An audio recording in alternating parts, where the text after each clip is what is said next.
నమస్తే welcome to సంధ్యా సమయం news ఇప్పుడు హెడ్లైన్స్ చూద్దాం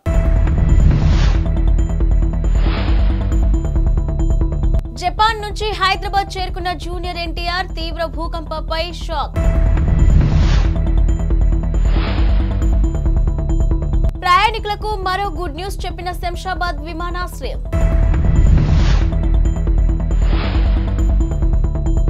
అయోధ్య రామ మందిరంలో ప్రతిష్ఠించనున్న రాముడి విగ్రహం శిల్పి ఎవరో తెలుసా? షూటింగ్ కు విరామం లభించడంతో క్రిస్మస్ న్యూ ఇయర్ వేడుకలను ఫ్యామిలీతో కలిసి జరుపుకునేందుకు జపాన్ కు వెళ్లిన జూనియర్ ఎన్టీఆర్ తిరిగి హైదరాబాద్ చేరుకున్నాడు. తీవ్ర భూకంపం సంభవించిన కొన్ని గంటల తర్వాత ఆయన బయలుదేరి స్వదేశానికి వచ్చేశారు. ఇక తీవ్ర భూకంపం పట్ల దిగ్భ్రాంతి వ్యక్తం చేశాడు. ఈ మేరకు ఎక్స్ వేదికగా స్పందించాడు. జపాన్ నుంచి ఈ రోజు ఇంటికి తిరిగొచ్చాను.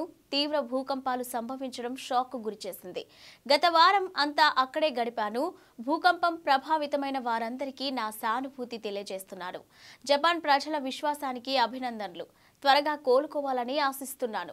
దృఢంగా ఉండు జపాన్ అంటూ సోమవారం అర్ధరాత్రి ఆయన ఎక్స్ వేదికగా ఆయన రాసుకొచ్చారు. ఇక కాగా భార్య లక్ష్మీ ప్రణతి, ఇద్దరు కొడుకులు అభయ్, భార్గవులతో కలిసి జూనియర్ ఎన్టీఆర్ జపాన్ వెళ్లిన విషయం తెలిసిందే. ఖాళీ సమయం దొరికినప్పుడల్లా జూనియర్ ఎన్టీఆర్ కుటుంబంతో తరచూ అక్కడికి వెళ్తూనే ఉంటాడనే విషయం తెలిసిందే. ఇక మరోవైపు సోమవారం తీవ్ర వరుస భూ ప్రకంపనలు జపాన్ ను వణికించాయి. 8 మంది ప్రాణాలు కోల్పోయారు. ఇక సునామీ వచ్చే అవకాశాలు కూడా ఉన్నాయని హెచ్చరికలు జారీ చేశారు. నూతన సంవత్సరం సందర్భంగా ప్రయాణికులకు శంషాబాద్ విమానాశ్రయం ఓ గుడ్ న్యూస్ చెప్పింది. బోర్డింగ్ పాస్, లగేజీ కౌంటర్ల వద్ద క్యూలకు స్వస్తి పలికేలా సెల్ఫ్ చెకింగ్ విధానాన్ని అందుబాటులోకి తెచ్చింది. ఇక ఇందులో భాగంగానే ప్రయాణికులు విమానాశ్రయంలోని కార్ పార్కింగ్ లో ప్రాంతంలోనే బోర్డింగ్ పాస్లు, లగేజ్ పాస్లు పొందొచ్చు. సోమవారం నుంచి ఈ కొత్త విధానం అందుబాటులోకి వచ్చింది. ఈ విధానంలో ప్రయాణికులు కార్ పార్కింగ్ వద్దే స్వీయ తనిఖీ చేసుకోవచ్చు. అక్కడి కియోస్కులలో తమ ప్రయాణ వివరాలు చెక్ చేసుకుని చెక్ ఇన్ కావచ్చు. ఇక ఆ తర్వాత క్షణాల వ్యవధిలోనే మొబైల్ కు బోర్డింగ్ పాస్లు వస్తాయి. బ్యాగేజీ డ్యాగర్లు వచ్చేస్తాయి. ఇక అనంతరం ప్రయాణికులు సెల్ఫ్ బ్యాగ్ డ్రాప్ వద్దకు వెళ్లే కన్వీనియర్ బెల్ట్ పై సామాగ్రి పెడితే అది ప్రాసెస్ అవుతుంది. బ్యాగ్లకు ట్యాగులు ప్రయాణికులు వేయాల్సి ఉంటుంది. అనంతరం ప్రయాణికులకు అధికారులు రసీదు జారీ చేశాక సంబంధిత ఎయిర్లైన్స్ కు ధృవీకరణ సందేశం వెళ్తుంది. మైసూర్కు చెందిన ప్రముఖ శిల్పి అరుణ్ యోగిరాజ్కు అరుదైన అదృష్టం దక్కింది. ఆయన రూపొందించిన రామ్లల్లా విగ్రహాన్ని అయోధ్య రామ మందిరంలో ప్రతిష్ఠించనున్నట్టు కేంద్ర పార్లమెంటరీ వ్యవహారాల మంత్రి సోమవారం ప్రకటించారు.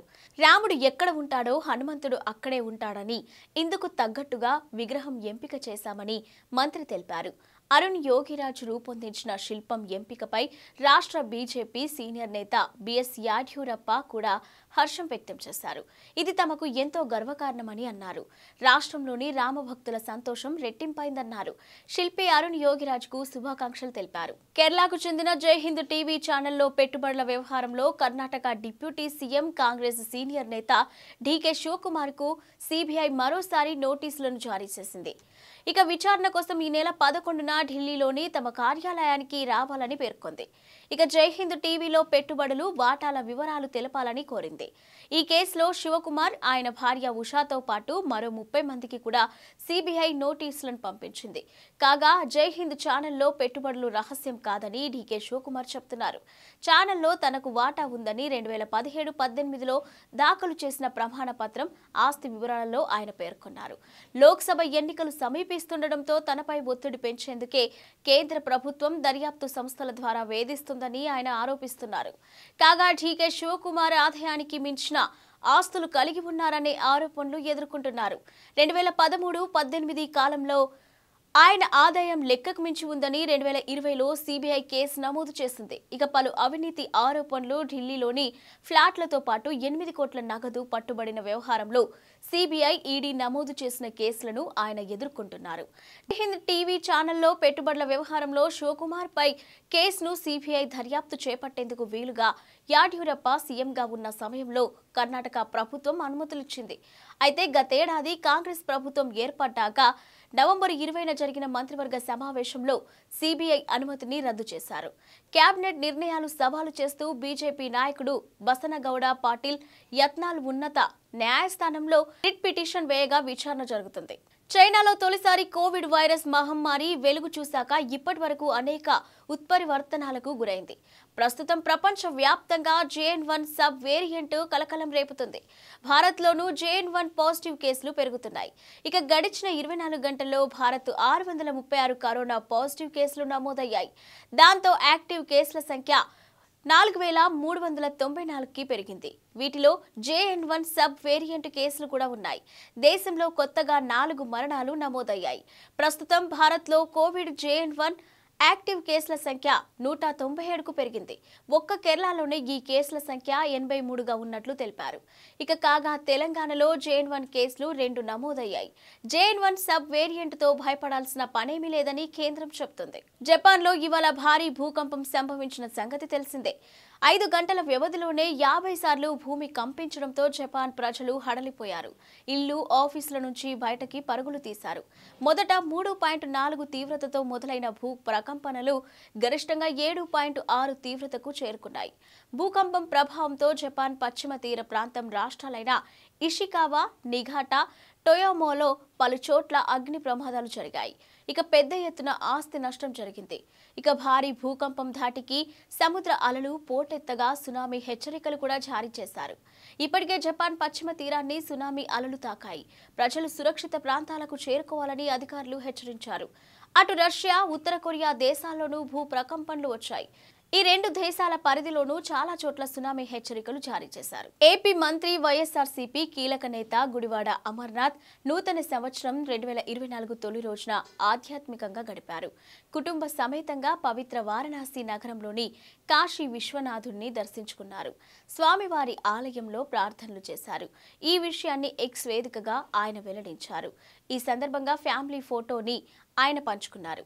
ఈ కొత్త సంవత్సరంలో ఆంధ్రప్రదేశ్ ప్రజలు సంతోషంగా, ప్రశాంతంగా, ఏ విధమైన లోటుపాట్లు లేకుండా శ్రేయస్కరంగా ఉండాలంటూ కోరుకున్నానని రాసుకొచ్చారు.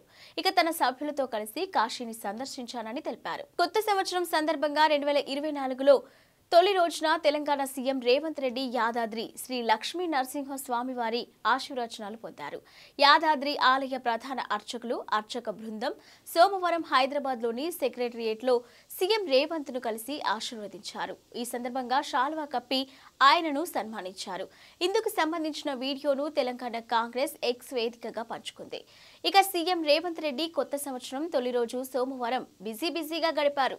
రాజ్భవన్ కు వెళ్లి గవర్నర్ తమిళిసై సౌందరరాజన్ కు నూతన సంవత్సర శుభాకాంక్షలు తెలిపారు. ఆయన వెంట శాసన సభాపతి గడ్డం ప్రసాద్ కుమార్, సహచర మంత్రులు కొండా సురేఖ, సీతక్క తదితరులు ఉన్నారు. ఇక నాంపల్లి గ్రౌండ్స్ లో నుమాయిష్ ఎగ్జిబిషన్ ను ప్రారంభించడంతో పాటు పలు కార్యక్రమాల్లో సీఎం రేవంత్ రెడ్డి పాల్గొన్నారు.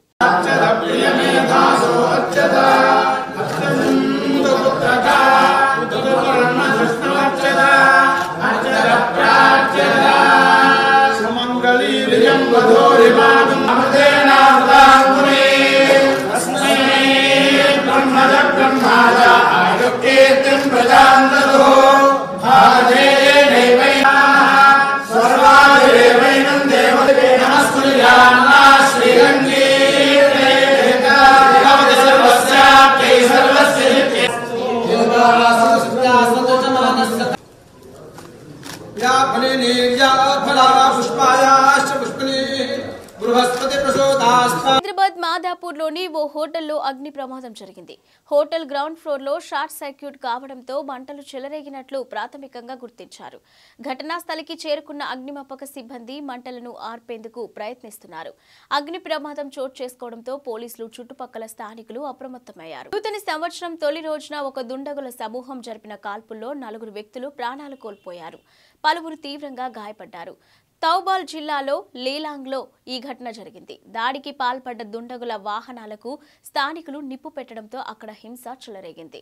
దీంతో రాష్ట్రంలోని 5 లోయాల్ జిల్లాల్లో తిరిగి కర్ఫ్యూను విధించాల్సి వచ్చింది. ఇక తౌబాల్, ఇంఫాల్ ఈస్ట్, ఇంఫాల్ వెస్ట్, కక్చింగ్, బిష్ణుపూర్ జిల్లాల్లో కర్ఫ్యూను విధించినట్లు అధికారులు తెలిపారు. కొందరు వ్యక్తులు ఆటోమేటిక్ ఆయుధాలతో కాల్పులు జరిపారని, దోపిడీ కోసం వచ్చి ఈ దారుణానికి తెగబడ్డారని స్థానికులు చెబుతున్నారు. దుండగుల సమూహం ఓ స్థానిక వ్యక్తితో మాట్లాడుతూ ఉండగా వారి మధ్య గొడవ జరిగిందని, కొద్దిసేపటికే అందరిపై కాల్పులు జరిపారని ఓ వ్యక్తి వెల్లడించారు. ఈ హింసాత్మక సంఘటనపై మణిపూర్ సీఎం బీరేన్ సింగ్ స్పందించారు. హింసాత్మక సంఘటనను ఆయన ఖండించారు. శాంతిని కాపాడాలని ప్రజలకు విజ్ఞప్తి చేస్తూ ఆయన వీడియో సందేశాన్ని విడుదల చేశారు. అమాయకపు ప్రజల ప్రాణాలు తీయడం పట్ల విచారం వ్యక్తం చేశారు. నిందితులను పట్టుకునేందుకు పోలీసు బృందాలు రంగంలోకి దిగాయన్నారు. నేరస్తులను గుర్తించేందుకు ప్రభుత్వానికి సహాయం చేయాలంటూ లేలాంగ్ ప్రజలను ఆయన కోరారు.